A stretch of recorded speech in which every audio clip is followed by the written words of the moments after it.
Hello, Narnach here. Welcome back to Path of Exile. We are playing in the solo found Bestiary League with our Spectral Shield Throw Marauder, who will eventually level up into a Juggernaut. We will evolve, so to say. Until that time, we're just happily throwing our shields, being slightly less sturdy than we will be once we Juggernaut it up. We find ourselves back in the crossroads for today, heading towards the Chamber of Sins, and afterwards it's gonna be to the other dark place, the crypts.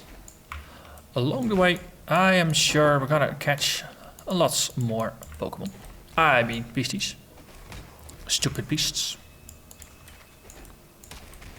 And maybe we will even learn a new recipe or two.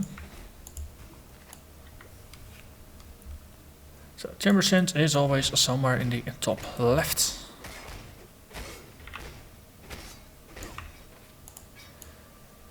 So between episodes, I actually took off all the gems. I replaced the weapon.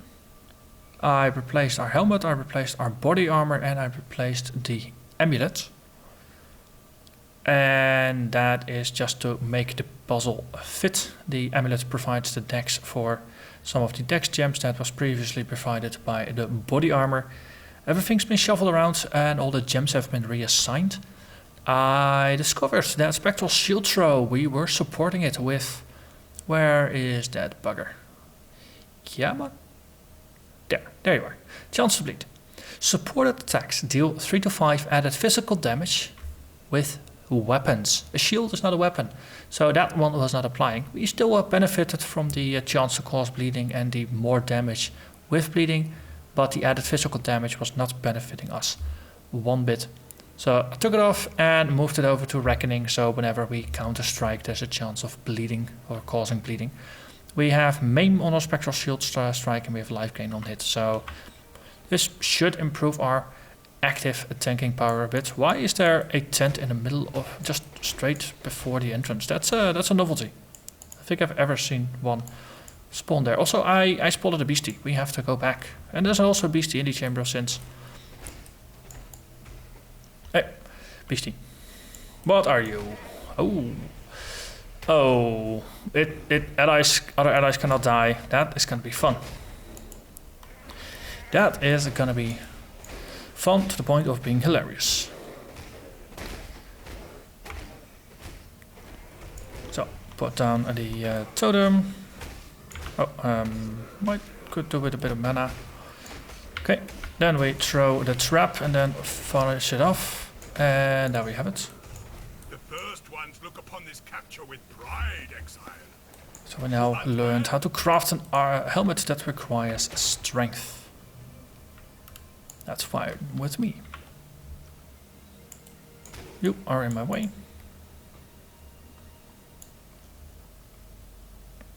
So enemies will not actually bleed all that much compared to before, but hopefully we're gonna just be a bit more effective about things. Ooh. A spider. Okay. Let's net you, then shoot you. You are summoning a bunch of spiders. Look upon this capture with pride, Exile. Well. That looks fun, just all those spiders just skittering about. I want aspect of the spider on one of my items. Because for all the beasties, the spiders, the felines, the crabs, and... I think there's one more type. There's gonna be aspects that you can craft onto your gear later on. Or something along those lines. You are the true evil here today. Oh, down here we have Black Death, don't we? Yes.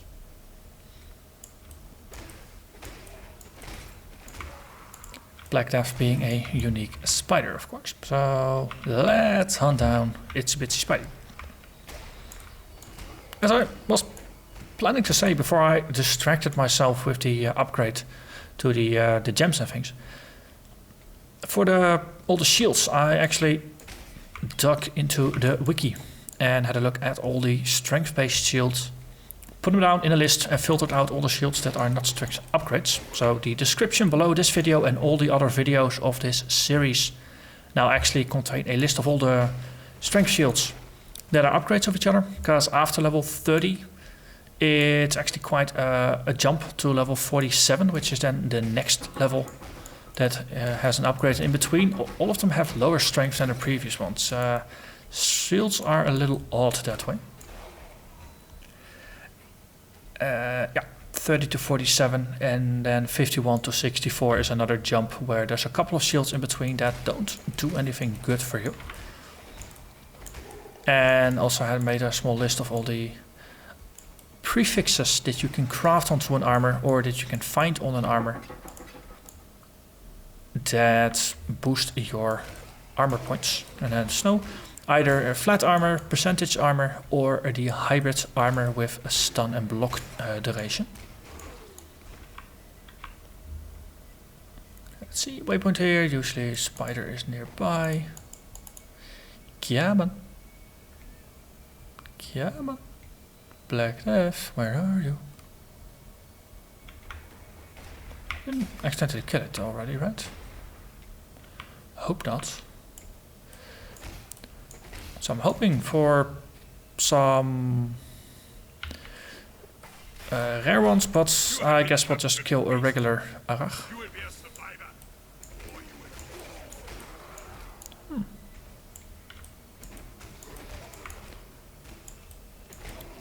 But yeah, no, I wanted to make a lookup list for myself to know at which level what was the best mods I could possibly find / craft at that time. And I figured it would be useful, so check out the description below the video, which, in addition to the usual build guide or strategy guide or however you want to call it, now also contains a bit of a crafting guide.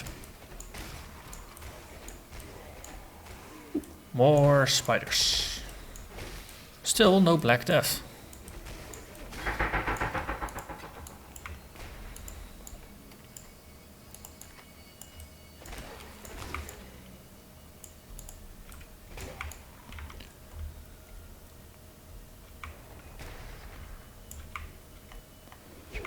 Okay. Then to bed, we're gonna move onwards. Chamber of Sins, level 2. This one has a trial for us. Let's well just put down a totem here.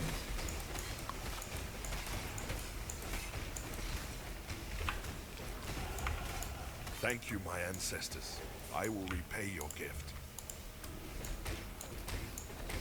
Hey, corrupted spider, that's another kind.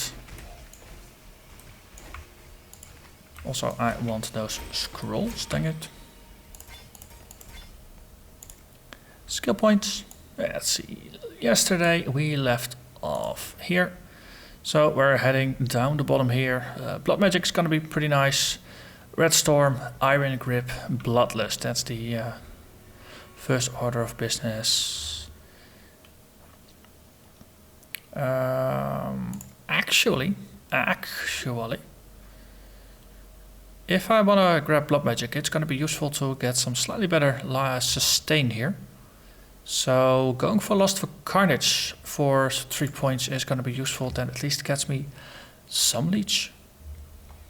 And then picking up Blood Magic afterwards is going to make it a bit easier to replenish it. Because otherwise I fear we might just burn through our life without a means of sustaining it.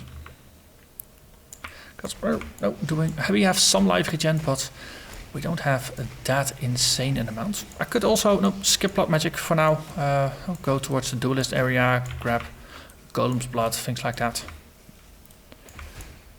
Because there's life there and there's regen there. Ooh, corrupted Arach. So let's just throw a trap here and capture it. You are captured, stupid beast. And then the bonus is mine.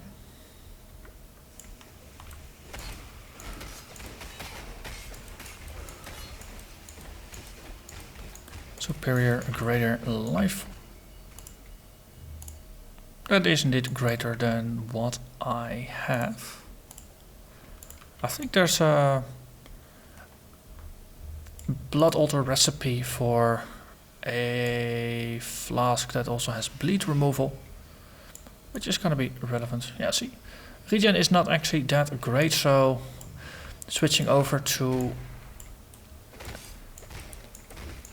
using total blood magic right now might not be the best of ideas. Lapis amulets, probably on par with a dex amulet, though the hybrid is going to be the best one for this build because we need both stats. I think more of the int-based gems will follow later, because that's mostly for utility things, curses, stuff like that. Okay, we'll just follow that one, then we cross over. And there. Switch it again.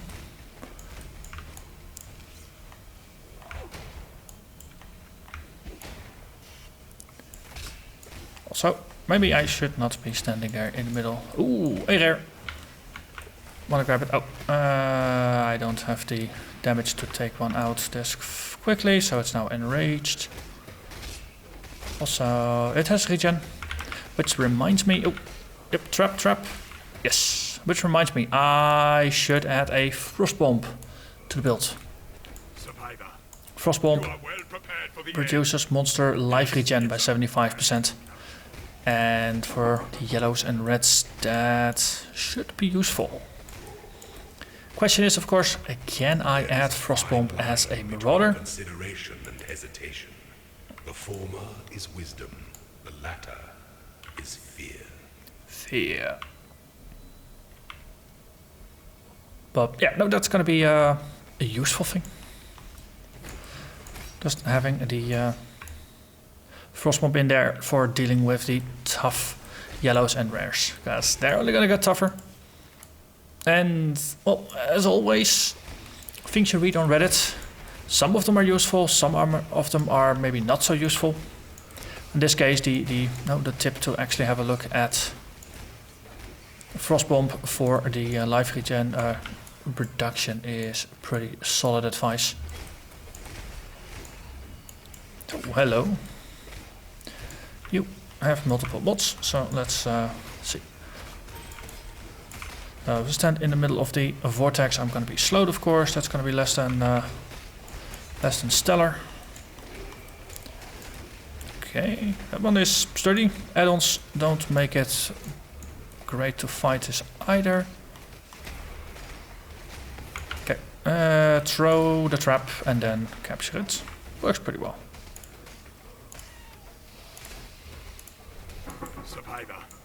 You are well prepared for the end.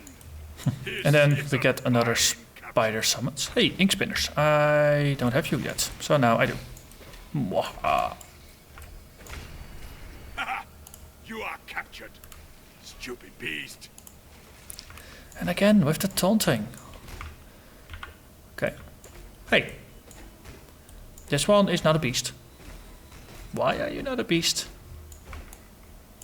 Or is that because your name is just too long? Okay. No, it's actually not a beast. Why? How? It makes no sense to me. Okay. What? Let's see. I actually need my transmute more than my alts, so I might as well just sell all the things I'm not even gonna bother with as they are, unidentified.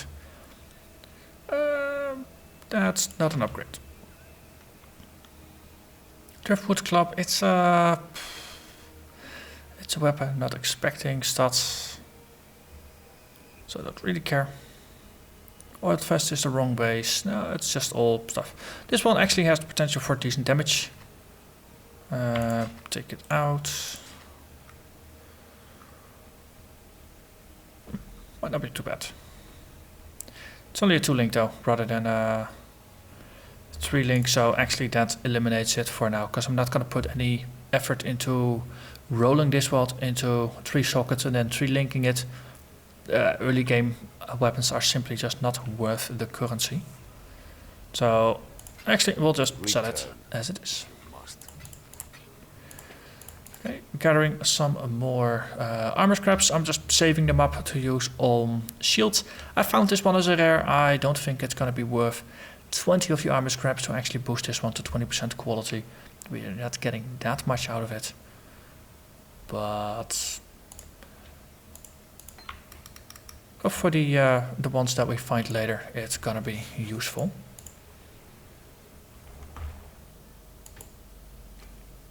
So the next tier of shield I'm going to be on the lookout for is the level 24 copper tower shield.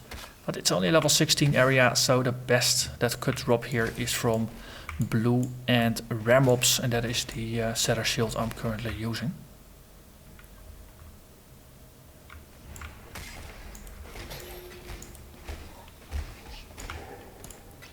Reinforced rope. So I actually haven't updated my loot filter yet, since there were no totally new item bases, and I must say the nets, their currency, so they already stand out, and they already stand out pretty well by default.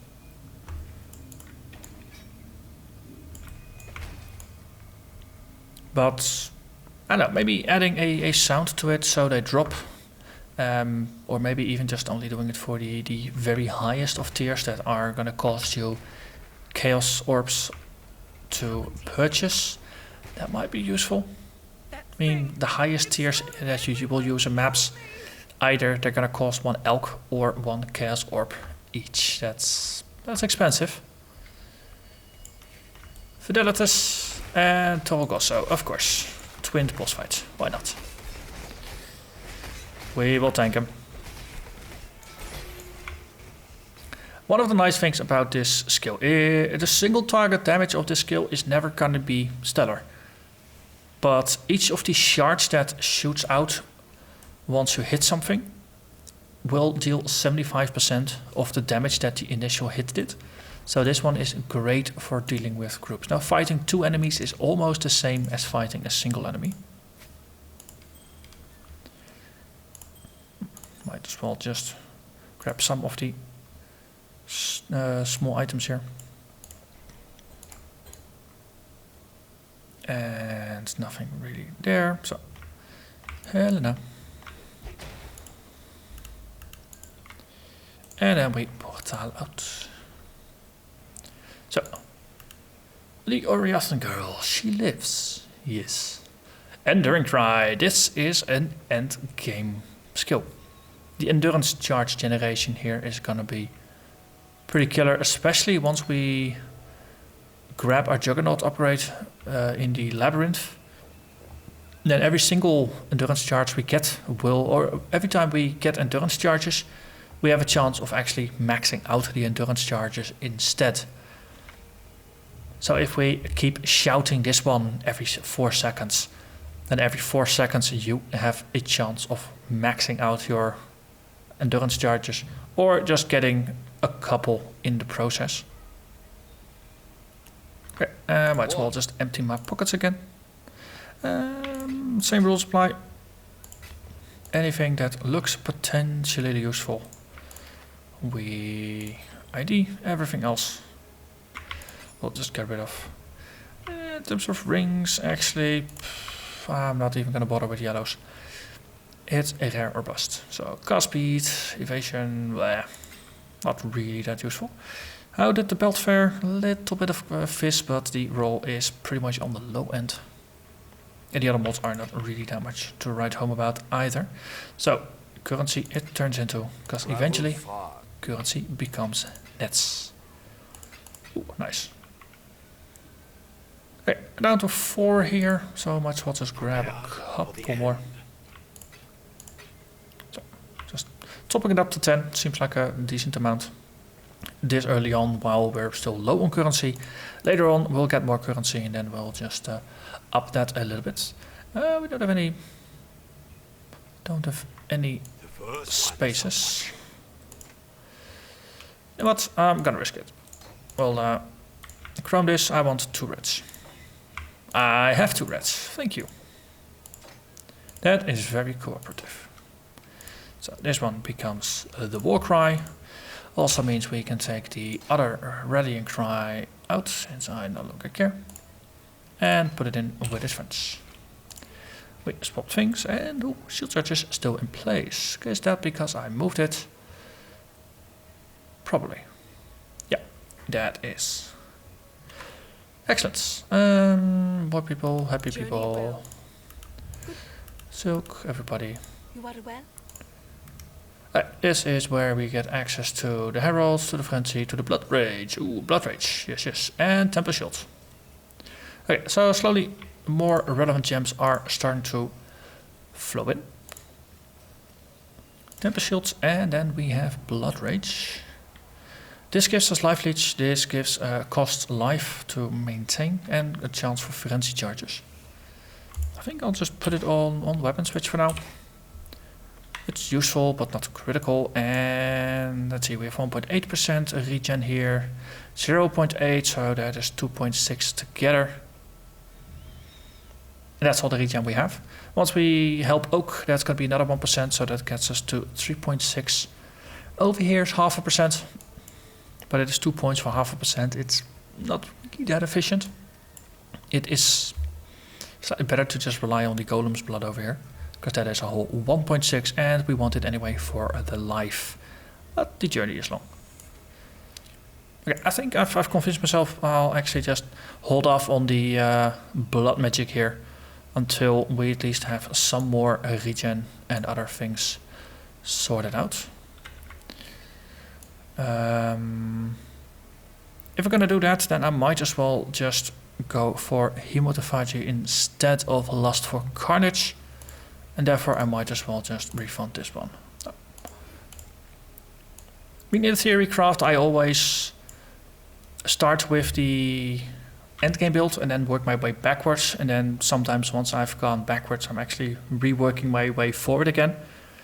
But the specifics of the very early on leveling process, I just figured out when I'm playing. That just works a bit better. So here, some on the fly thinking. I think the thought process is solid, but hey, as always, I always welcome feedback. So if I made a mistake somewhere, or you just have a better idea, or different idea, let me know.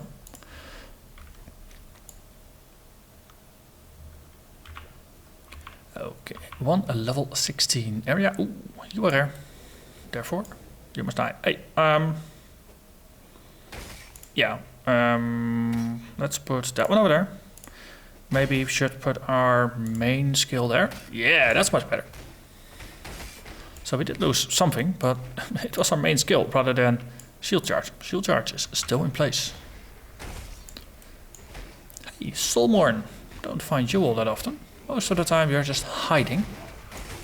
Not saying you're a coward, but if you're hiding, that can't be very brave, now can it?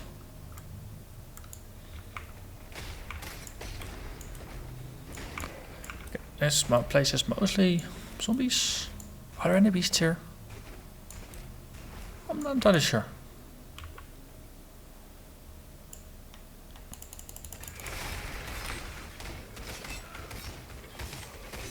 I think I saw a post by one of the devs on either Reddit or the forums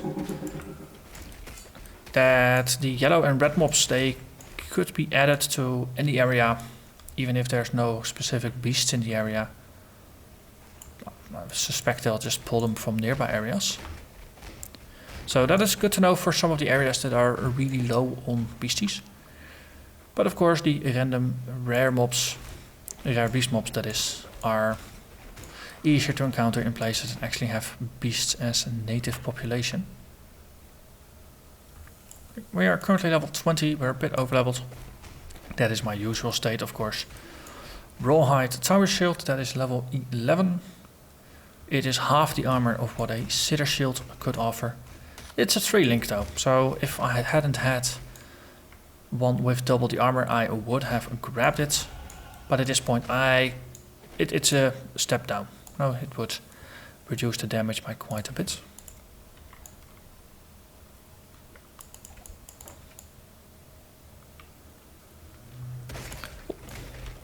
golem.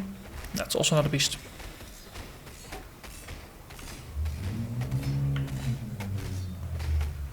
And there we are.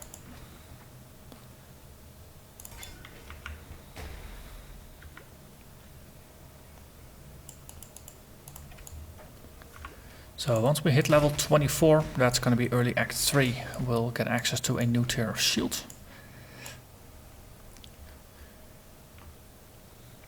Theoretically, level 22 mobs, rare level 22 mobs or uniques could also drop those shields. So if we see a copper shield drop in late Act 2, that of course could provide an upgrade. Until then, Sithra is going to be the best. In terms of crafting mods, from level 18 onwards, we'll get a flat mod that adds 11 to 35. So that is the sanguine that we have right now. That is state of the art until level 30 or until we get Haku to level 4. But the thing is, you need to have completed all the level 3 Haku quests. And they require you to be level 30 something. Because the monsters will be level 30 something. So Haku is always a little bit behind on the facts and, well... Wait, what's that? Yeah, a Venom Bite. Incendiary Might. Okay. Okay, trap. Yes. The visual feedback for throwing traps, not always the best. Especially if you're in a corner like here, I can't visually see the trap. And even in a fight, no, it's just these thin electrified lines. Something to keep in mind. Now, in my opinion... Hey, Sacco Wine. Oh, this one are summoned by the boss. But in my current opinion, no, this is a league where we have to adapt to the monsters. No, we're hunting them, we're stalking them. It's almost like a Forici mission that just never ends. Wait. I saw something, those spikes. They are reminding me a little bit of Talisman League, but not as scary. But no, part of it is just positioning yourself correctly for the fights and things like that. Oh, trap. Yep, it's recharging, and we got it. Hell yeah. Okay. Great job, Exile. Shiver Sting. And my inventory is full.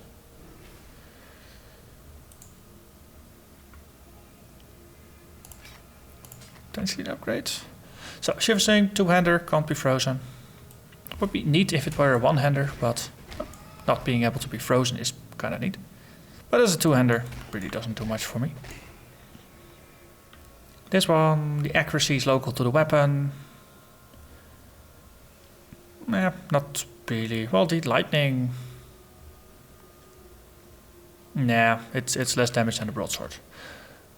Let's see, Einar wants to speak with me, so we'll let him in after that, make a town stop. During a cold winter, Einar camped on a mountain. I have many furs to keep me warm in the cold. I did not bring them. But I did have raw ooze. While sipping warm ooze, Einar had a vision. A lizard, feathered and crimson, watching from shadows of shadows. An avatar of the first ones. A test. Sakawal, first of the sky. In my cup, ooze swirled. Another vision. In the blood of the birds and reptiles. It is lucky I had so much to drink that night. Or else this secret may have remained a secret. Find many birds and reptiles, Exile. The path to the first of the sky is in their blood.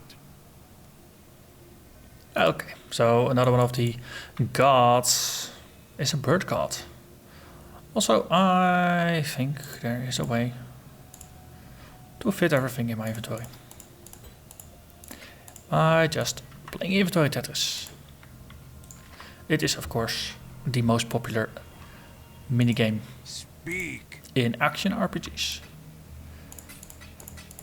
So, uniques, of course, we store. Which reminds me, this might actually be the first unique that we can't use. So we need a box for that. So this one is for uniques. And that is an essence, and then everything else we can just stack again. Good, good. Back into the crypt. We have a mission. Yeah, we still have a mission. Gotta catch them all. Different mission is to do a trial and then get to level 2. Right. This looks a lot like where we will be entering in Act 7. Like a very fancy tomb that just happens to have a staircase into it.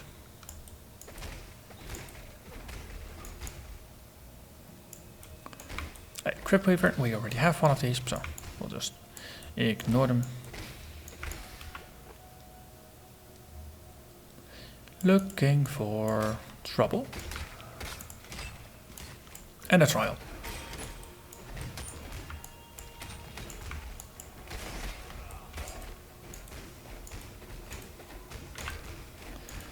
Yeah, see, mana is something that we're not pretty good at regenerating, which is one of the reasons why going for blood magic is so appealing. You don't have to worry about mana again. Especially if we just embrace the whole we're only do physical damage part of the build. Then auras naturally become a lot less relevant. Because if elemental damage is on the table, then one of the best ways to boost your damage is, of course, getting a hatred aura. For the low price of just reserving half of your mana, it is yours.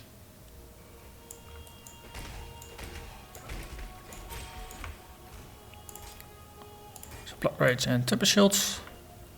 Blood Rage will be limited by how much dex you manage to put on the build. But no, going for like a level 10 on it is going to be okay. I want to have around at least 105 or 110 dex on the build.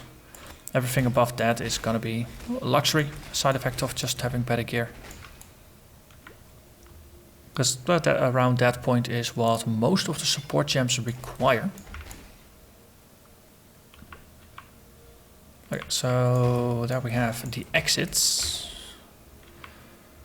I'm assuming that means that the trial is going to be all the way on the other side.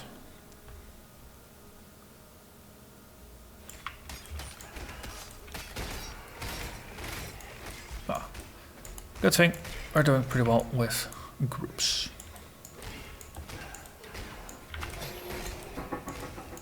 So once we get to Act 4 and we unlock some of the support gems, such as Chain and Fork, I want to play around with them, see how they work. If they make the act of dealing with groups easier, or whether it really doesn't matter too much, or whether it's actually just a nuisance.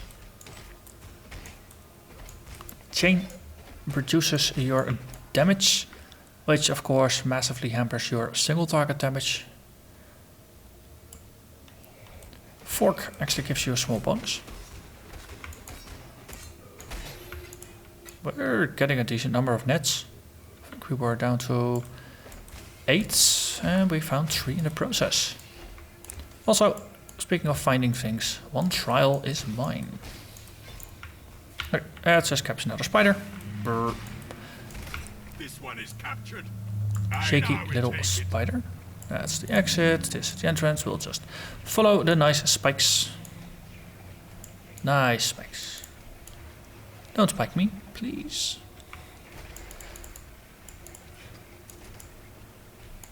Okay, now they go. Oh.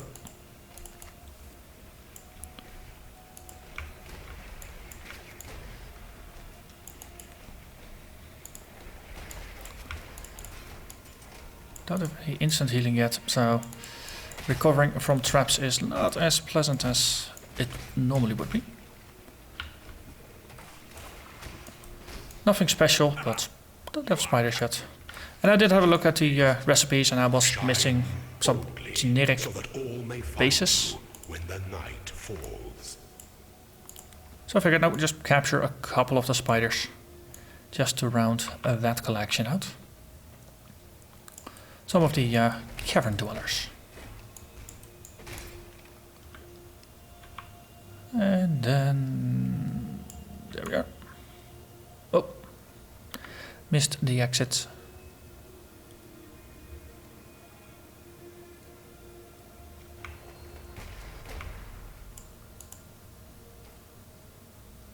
So more skeletons and spiders here. After that, next episode, we can go to the Riverlands, where once again we will be greeted by monkeys and cobras. And more monkeys, because there's always more monkeys there. There's going to be more opportunities for capturing things. Very first silver coin. That is also a momentous occasion. Heavy belt, 33 strength is near the top end. It goes to 35.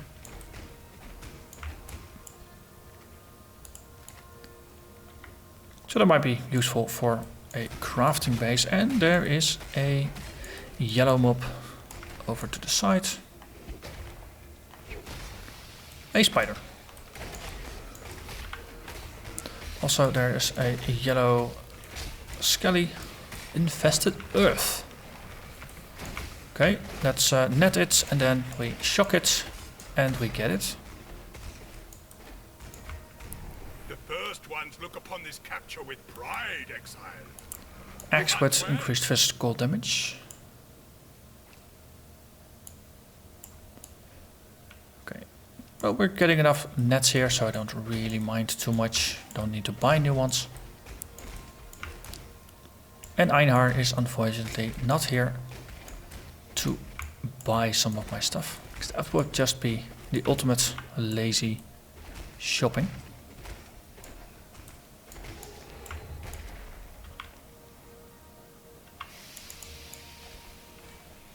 Ooh, lots of spiders. Kala.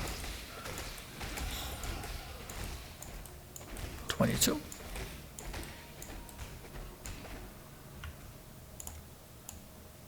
So, skipping blood magic here. Just moving on. Red Storm is actually relevant here. 30% increased global physical damage, as well as just giving me 25% chance to cause bleeding with all attacks is useful, but I think the first point for Iron Grip is gonna be relevant. Every 5 strength it will give me 1% bonus to projectile damage, so that is a 31%. Actually a little more, 33% bonus increased damage, and we don't really have all that many, so that's going to be 1 point that is well spent.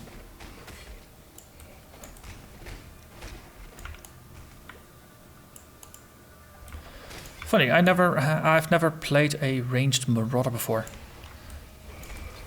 so now I'm actually just discovering the use of some of these supports. That now, if I had been familiar with, let's say, bow marauders and things like that, then those would have been staples. So that is also something I do enjoy. Let's see, multiple traps. We're not gonna trap, so I just ignore it. So we came from the side that has the treasure room. Well, actually, no, there's no other side, so we did come through the treasure room.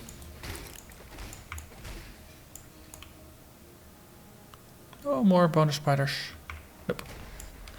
Okay. Then let's hand in the golden hand and get a support gem for the efforts. Oh, Navali, hello. tell your future. I'll seek some prophecies and I think I can even seek more. The rings that guidance is priced in silver. So, lasting impressions, you will read something written long ago. I think that is something that gives you lots of scrolls which are useful. Hardened armor. You will greatly enhance the quality of an armor piece with a single armor's scrap. Well, that is actually useful for 20%ing one of my shields. Let's just double checking. Item level goes up to 23, plus 1 on my current level. So it's nice for some of the barbute helmets. Yeah, some upgrades. Short term though, one of these, one of those. Let's see, listed damage, 93.2. The rings that bind. 101.4. It's a very nice combination. I hope to find that one more often. So that one is a potential upgrade.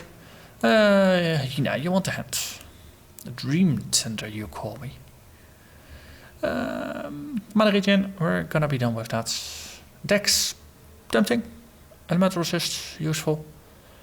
10% global physical damage and armor. Well, those are two things I care about. And passive respects. They will come in handy as well. Cool. So we'll just put this one in here. I might actually equip it at some point. So, a nice stroll through the areas over there. Next episode, we're gonna go to the left side, so slightly lower area. We can just go through there, capture a bunch of monkeys and other things, and then go to forests, which will have more spiders and lots of humanoids. But so it's mostly gonna be the spiders that are relevant there. And then the spider lair, which, well, has even more spiders. I doubt we can capture the boss. But we'll see. Maybe we can actually capture a spider queen. She's not an end boss, but part of the quest chain, so that would be a little odd. I'm curious to see if that is actually going to be the case. I know I can check the bestiary, but discovering it for my own is a little bit more fun. After that, help Oak, and then get some more life regen, and then we're well on our way to the Vaal ruins. But for now, I'm going to thank you very much for watching, and I hope to see you again next episode. Bye bye.